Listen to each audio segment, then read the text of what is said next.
नमस्कार, न्यूज 21 भारत में आप सभी का स्वागत है। मैं हूं अर्चना कुजूर। नजर डालते हैं अब तक की खबरों पर। धनबाद में जज उत्तम आनंद हत्याकांड मामले में सीबीआई ने दायर की एक और चार्जशीट। एसडीजेएम अभिषेक श्रीवास्तव के न्यायालय में 26 पन्नों की ये चार्जशीट दायर की गई है। धनबाद के जज उत्तम आनंद मौत मामले में सीबीआई ने एक और चार्जशीट दायर की है। सीबीआई की टीम ने एसडीजेएम अभिषेक श्रीवास्तव के न्यायालय में 26 पन्नों की चार्जशीट दायर की है। ये मामला ऑटो चोरी से जुड़ा है और इसी चोरी के ऑटो से जज को 28 जुलाई को धनबाद के रणधीर वर्मा चौक पर उनके आवास के सामने ही जानबूझकर टक्कर मार दी गई थी। चार्जशीट में ऑटो चालक राहुल वर्मा और उसका सहयोगी लखन वर्मा ही आरोपी है। इसमें जज मौत मामले से एक दिन पहले ऑटो चोरी करने एवं साक्ष्य छिपाने का आरोप लगा है। बता दें, जज की हत्या के मामले में अनुसंधान के दौरान सीबीआई की ओर से 2 अलग अलग प्राथमिकी दर्ज की गई है, जिसमें एक मामला ऑटो चोरी से और दूसरा मामला मोबाइल चोरी से संबंधित है। मोबाइल चोरी से संबंधित मामले में सीबीआई ने अब तक दोनों आरोपियों को रिमांड नहीं किया है, जबकि ऑटो चोरी मामले में दोनों आरोपियों को रिमांड कर पूछताछ भी कर चुकी है। फिलहाल दोनों आरोपी धनबाद मंडल कारा में बंद है। सोमवार को एसडीजेएम अभिषेक श्रीवास्तव की अदालत में दोनों मामलों को संज्ञान के बिंदु पर सुनवाई के लिए रखा गया था, लेकिन सीबीआई द्वारा केस डायरी समर्पित नहीं किए जाने के कारण इस मामले में आदेश पारित नहीं हो सका। अदालत ने दोनों मामलों में सीबीआई से संपूर्ण केस डायरी की मांग की है। पुलिस ने मारुति वैन के साथ जले हुए व्यक्ति का शव बरामद किया है। मामला बेलिया जोड़ पंचायत के मैसा मुगर जंगल के पास का है। दुमका जिले में टोंगरा थाना पुलिस ने एक मारुति वैन के साथ व्यक्ति का जला हुआ शव बरामद किया है।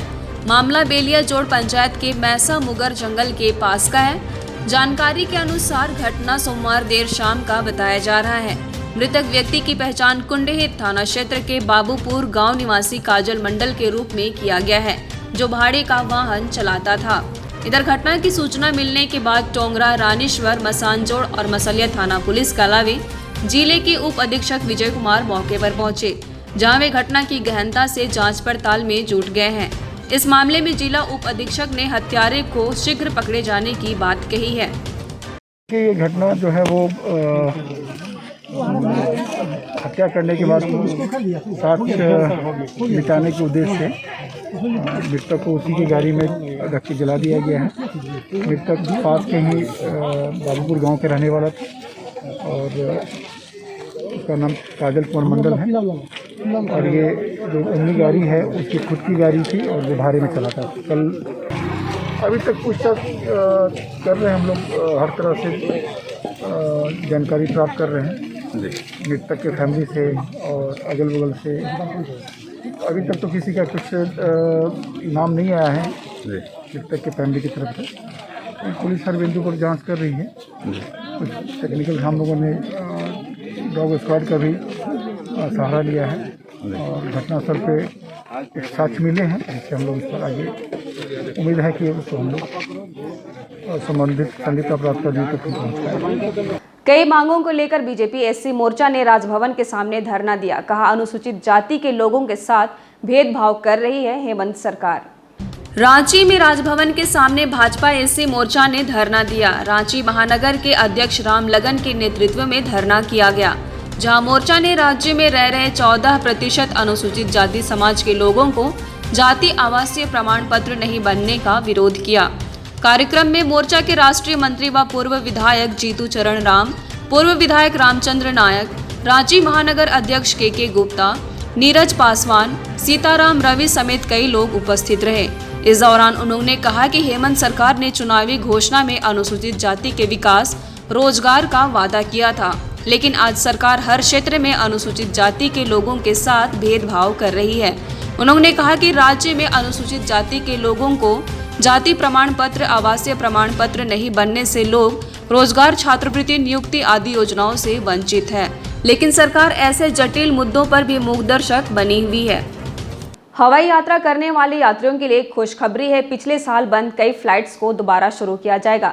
रांची से अहमदाबाद, चेन्नई के लिए सीधी फ्लाइट्स की शुरुआत होगी। साथ ही पहली बार 2 फ्लाइट कोलकाता के लिए उड़ान भरेगी। रांची के बिरसा मुंडा एयरपोर्ट से शीतकालीन समय सारणी की घोषणा कर दी गई है। अब रांची से यात्रा करने वाले यात्रियों के लिए कई बंद फ्लाइट्स को दोबारा से शुरू किया जाएगा। इसमें मुख्य रूप से रांची से अहमदाबाद की सीधी फ्लाइट भी शामिल है। बता दें, ये फ्लाइट पिछले साल शुरू होने के साथ ही बंद हो गई थी, लेकिन अब इसे दोबारा से शुरू किया जा रहा है। ये फ्लाइट अहमदाबाद से शाम 5:20 में रांची लैंड करेगी और यहाँ से 5:50 में अहमदाबाद के लिए उड़ान भरेगी। बिरसा मुंडा एयरपोर्ट आने और जाने वाली कुल 37 विमान सेवाओं की समय सारणी में फेरबदल किया गया है। इसके अलावा चेन्नई के लिए नई विमान सेवा प्रारंभ हो रही है। एयर एशिया का ये विमान रांची एयरपोर्ट में सुबह 11:35 में चेन्नई से आएगा और 12:25 में यहाँ से चेन्नई के लिए सीधी उड़ान भरेगा। रांची एयरपोर्ट से फिलहाल 30 फ्लाइट उड़ान भर रही है। इसके साथ ही पहली बार रांची से कोलकाता के लिए 2 फ्लाइट उड़ान भरेगी। इसके साथ ही दिल्ली के लिए पहली उड़ान इंडिगो की सुबह 7:45 में होगी, जबकि दिल्ली से रांची विमान सुबह 7:15 में आएगी। रात में भी दिल्ली से अंतिम विमान 8:15 में रांची आएगी और रांची से दिल्ली के लिए अंतिम विमान करीब 8:45 में उड़ान भरेगी। इसके अलावा रांची से दिल्ली, हैदराबाद, बेंगलुरु, कोलकाता, अहमदाबाद, पुणे, चेन्नई, मुंबई, पटना, लखनऊ और भुवनेश्वर के लिए फ्लाइट मिलेगी। साहिबगंज में जिला समाज कल्याण विभाग ने जिला स्तरीय दिव्यांग कार्यशाला का आयोजन किया। कार्यक्रम में शामिल हुए डीसी रामनिवास यादव। साहिबगंज के सिद्धू कानू सभागार में जिला समाज कल्याण विभाग ने जिला स्तरीय दिव्यांग कार्यशाला का आयोजन किया। कार्यक्रम में अतिथि के रूप में जिला के डीसी रामनिवास यादव के साथ उप विकास आयुक्त, सिविल सर्जन, जिला जनसंपर्क पदाधिकारी समेत सामाजिक सुरक्षा पदाधिकारी शामिल हुए। इस दौरान कार्यक्रम में वहां मौजूद लोगों को संबोधित करते हुए डीसी रामनिवास यादव ने कहा कि हमारे देश के संविधान में आर्थिक, सामाजिक या शारीरिक रूप से पिछड़े हुए लोगों को ध्यान में रखकर वेलफेयर स्टेट की परिकल्पना की गई है। इस परिकल्पना के साथ ही शासन प्रशासन को जिम्मेदारी भी दी गई है कि वे ऐसे किसी भी वंचित लोगों को उनका अधिकार दिलाने के लिए कर्मठता से कार्य करें।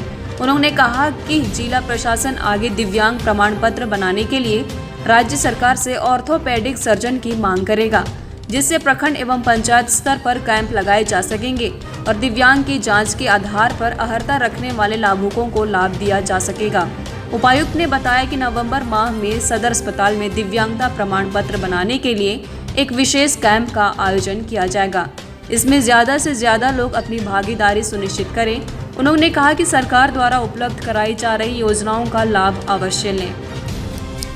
नमामि गंगे परियोजना के तहत जिला के नेहरू युवा केंद्र ने गंगा उत्सव का आयोजन किया। इस दौरान कई प्रतियोगिता और सांस्कृतिक कार्यक्रम का आयोजन किया गया। साहिबगंज नेहरू युवा केंद्र ने नमामि गंगे परियोजना के तहत गंगा उत्सव का आयोजन किया। इस दौरान पेंटिंग प्रतियोगिता और रंगारंग सांस्कृतिक कार्यक्रम का भी आयोजन किया गया, जिसमें कई स्कूल और कॉलेज के छात्र छात्राओं ने भाग लिया। कार्यक्रम में मुख्य रूप से शुभम चंद्रन कला कुंज के निदेशक प्रोफेसर अनिल कुमार सिंह, लेखा विभाग के लेखा एवं सहायक कार्यक्रम अधिकारी अनिल कुमार, एनएसएस के नोडल अधिकारी डॉक्टर रंजित कुमार सिंह, जिला परियोजना पदाधिकारी अंकित कुमार समेत कई लोग मौजूद रहे। अपराधियों ने लोहे के रॉड से बीजेपी अनुसूचित जाति के मीडिया प्रभारी पर जानलेवा हमला किया। इलाज के लिए अस्पताल में भर्ती कराया गया है। मामला परसुडी थाना क्षेत्र का है। बीजेपी नेताओं पर आए दिन लगातार अपराधी जानलेवा हमला कर रहे हैं। इधर जमशेदपुर में भी अज्ञात अपराधियों ने बीजेपी अनुसूचित जाति के मीडिया प्रभारी राम सिंह मुंडा पर जानलेवा हमला किया। मामला परसुडी थाना क्षेत्र का है, जहां अपराधियों ने लोहे के रॉड से राम सिंह पर जानलेवा हमला किया, जिससे वे गंभीर रूप से घायल हो गए हैं। घायल की अवस्था में स्थानीय लोगों ने उन्हें इलाज के लिए सदर अस्पताल में भर्ती कराया, जहां उनका इलाज चल रहा है। इधर इसकी जानकारी के बाद मौके पर पहुंची पुलिस मामले की जांच कर रही है। 5वीं मंजिल से अचानक नीचे गिरी 14 साल की बच्ची गंभीर रूप से घायल अवस्था में रांची रिम्स में कराया गया भर्ती। घटना बरियातू थाना क्षेत्र के हिल व्यू अपार्टमेंट की है। राजधानी रांची में 5वीं मंजिल के मकान से गिरकर एक 14 साल की बच्ची घायल हो गई है। घटना बरियातू थाना क्षेत्र के हिल व्यू अपार्टमेंट की है। जानकारी के मुताबिक बच्ची बिहार के नालंदा की रहने वाली है, जो अपने रिश्तेदार के साथ बरियातू के हिल व्यू अपार्टमेंट में रहती है। ये घटना बीती रात की है, जहां बच्ची अचानक अपार्टमेंट के 5वीं तल्ले से नीचे गिर गई, जिससे वो गंभीर रूप से घायल हो गई है। हालांकि बच्ची को आनन फानन में इलाज के लिए रांची रिम्स में भर्ती कराया गया, जहां इलाज चल रहा है। अनियंत्रित होकर एक मकान में जा घुसा हाईवा, बाल बचे मकान के लोग। हादसे में 2 मवेशी की मौत हो गई। चक्रधरपुर में अनियंत्रित एक हाईवा अचानक एक मकान में जा घुसा, जिससे 2 मवेशी की मौत हो गई। घटना सोनवा मुख्य मार्ग के एक मकान का है, जहां हाईवा अनियंत्रित होकर मकान में घुस गया। इससे लाखों का नुकसान होने की बातें कही जा रही है। हालांकि इस घटना से मकान में रहने वाले लोग बाल बच गए। घटना की जानकारी के बाद मौके पर पहुंची पुलिस मामले की जांच कर रही है। वह इस मामले पर स्थानीय मुखिया ने पीड़ितों के क्षतिपूर्ति की मांग की है और कहा कि जिस घर को क्षति पहुंची है उसे मुआवजा राशि मुहैया कराई जाए। खेत में फसलों की रखवाली कर रहे एक युवक को जंगली हाथियों ने रौंद दिया, जिससे युवक की मौत हो गई। घटना चैनपुर के मालम चर्च के पास की है। इन दिनों राज्य के कई हिस्सों में ग्रामीण जंगली हाथियों के आतंक से लगातार परेशान हैं। ताजा मामला गुमला जिले के चैनपुर के मालम चर्च के पास का है, जहां अपने खेत में फसलों की रखवाली कर रहे युवक को हाथी ने कुचल डाला, जिससे युवक की मौत हो गई।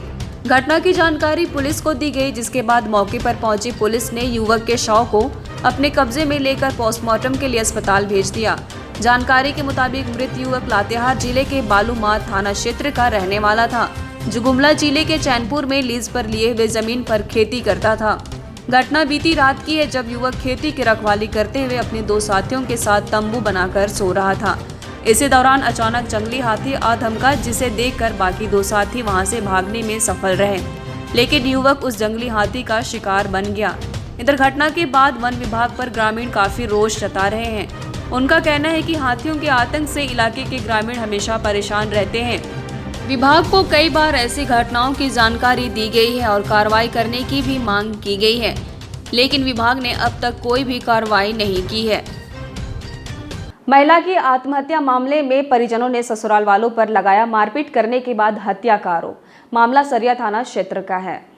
गिरिडीह जिले में एक महिला के आत्महत्या करने का मामला सामने आया है। मामला सरिया थाना क्षेत्र का है, जहां महिला ने खुदकुशी कर ली। इस मामले में मृतक के परिजनों ने ससुराल वालों पर मारपीट कर महिला की हत्या करने का आरोप लगाया है। उन्होंने पुलिस से मामले में जल्द कार्रवाई करने की मांग की है। इधर घटना की जानकारी के बाद मौके पर पहुंचकर पुलिस मामले में छानबीन कर रही है। अब तक के लिए बस इतना ही। नए प्रमुख खबरों के साथ अगले बुलेटिन में आपसे फिर होगी मुलाकात। तब तक आप देखते रहे News 21 भारत। हर रोज खबरों की अपडेट पाने के लिए आप हमारे चैनल को लाइक और सब्सक्राइब जरूर करें। और अगर आप हमें कोई खबर देना चाहते हैं तो 7295081412 नंबर पर संपर्क कर सकते हैं। नमस्कार।